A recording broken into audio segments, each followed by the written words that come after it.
Hello, and welcome back to another episode of Stories of Horror. I'm your host, the Arsenal William Butler. In today's episode, we dive into the story of Sean Sellers. Sean Sellers was a Satanist, was a murderer, and he blamed being possessed was for the reason that he committed those killings. We dive into the story and how he became the youngest person to ever be given the death penalty, and that will be our topic of discussion for today.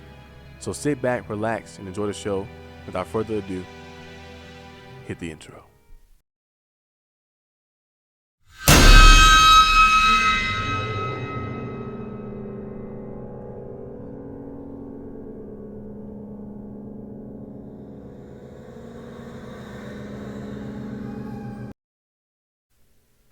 Sean Sellers' case got a lot of attention because he was a young age. He was 16 and we committed a lot of those crimes, 15, 16, 17. But also got a lot of attention because of the behavior with the Satanism and the devil worship. Back when he was like 6 or 7 years old, research was gathered by the Department of Psychology at Radford University. They say that he experienced hearing voices in his head, mood swings, episodes of paranoia, and periods of manic euphoria mixed with dramatic shifts to darkness and depression. At age 8 years old, he was introduced to Satanism through a book owned by his babysitter who would bring them over in the absence of his parents. Sean spent most of his childhood being passed from relative to relative as his mother, Vonda, and stepfather, Paul Belfato, worked away as truck drivers. In the years that followed, his personal interest in good and evil, God against Satan, vampirism, and the game Dungeons and Dragons increased, something to keep him largely private from other people until he met with a childhood friend with similar interests in early teen years. He began to practice satanic rituals on a regular basis, drinking blood, self-mutilating, and reportedly devoting his soul to the devil at age 15 back in 1984.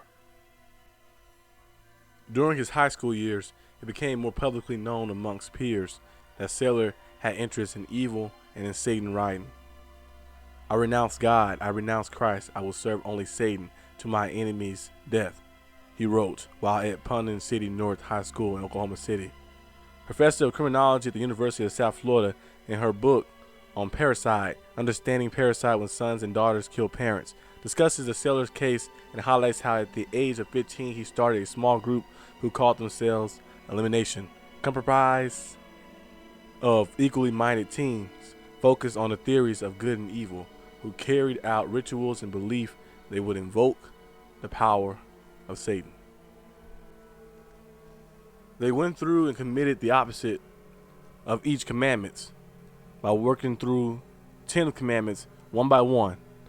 They finally reached thou shalt not murder, leading directly to the murder of Robert Bauer on September 8, 1985. Sean Sellers and his friend Richard Howard went to a local convenience store that night, and upon entry, Sellers raised his gun and opened fire on an innocent Robert Bauer who was simply there to do his job. Robert Bauer desperately ran through the store in an attempt to escape, but was hit and killed by bullets unleashed by a determined teenage boy. After the shooting, the boy simply left the store, leaving no clues behind for police to identify them or tie them to the murder.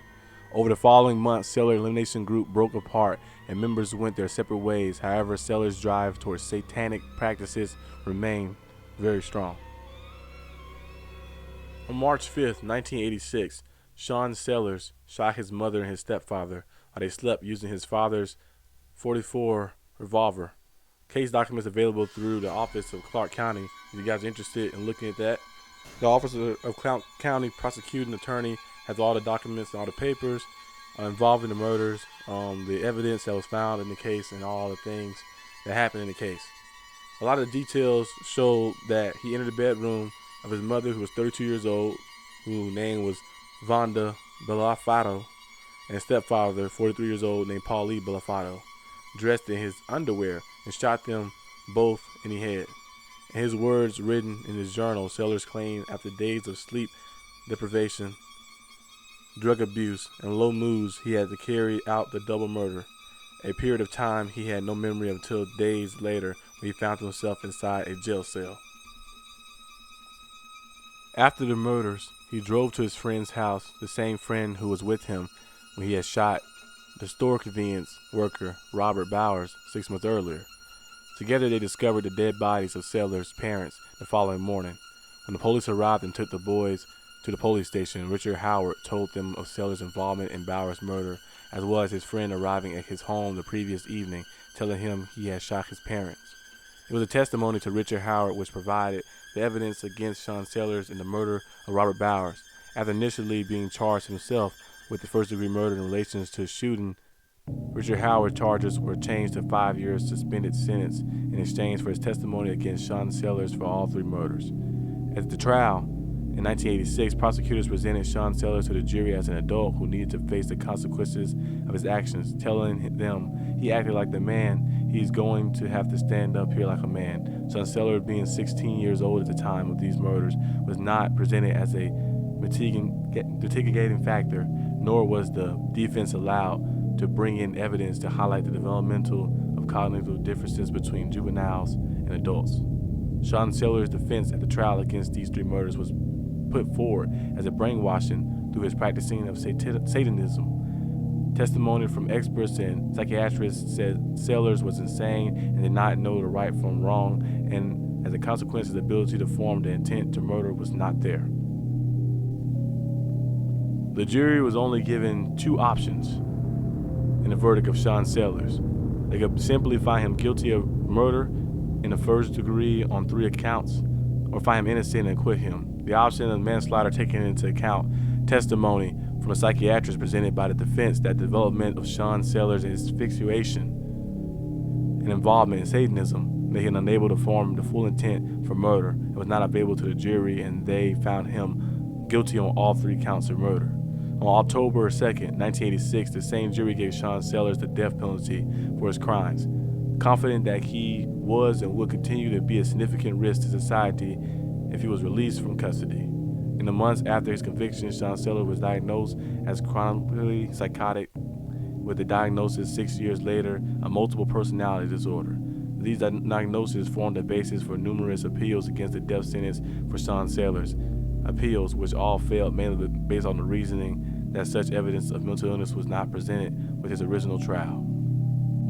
In some of Sean Sellers' confession letters, he wrote of his teen attitudes. He said, "I was mad at God. I didn't like God because of how I perceived him and the stuff I read on Satanism. Said 2 things that appealed to me. Number 1, it offered freedom. And number 2, it promised power to control my life and others. Even if it's a different me, it's still me, isn't it? And if it's some other me who does something horrible and evil, isn't it an evil part of myself that did it?" says Sean Sellers. The case of Sean Sellers is a complex one. A 16-year-old boy who carried out 3 brutal and cold-hearted murders at 13 years old, later paid the ultimate price for his crimes. His post-conviction diagnosis highlights the development of his personality, his mental health, and his disordered thinking, with his fixation onto Satanism circling in the center of his mix. As execution approached, now at 29 years old, he gained a great deal of support. Although he agreed he must have served punishment for his actions, he should not be put to death for murders he committed as a 16-year-old. His turnaround from Satanism to Christianity was welcomed by some of the criticized by others. The debate over juvenile crime, appropriate punishment, and death penalty raised with the Sellers case and used as a case example. On February 5th, 1999, Sean Sellers was executed by lethal injection. He became the first person in 40 years in the United States to be put to death due to crimes committed as a juvenile and under the age of 17 years old. As the poisons injected into his body to stop his heart and his breathing began to take hold, Sean Sellers announced those in attendance, "Here I come, Father. I'm coming home." And that is the end of this story. I hope you guys enjoyed this video. Leave a like and subscribe for more content. I'll see you guys next time on Stories of Horror. Peace out.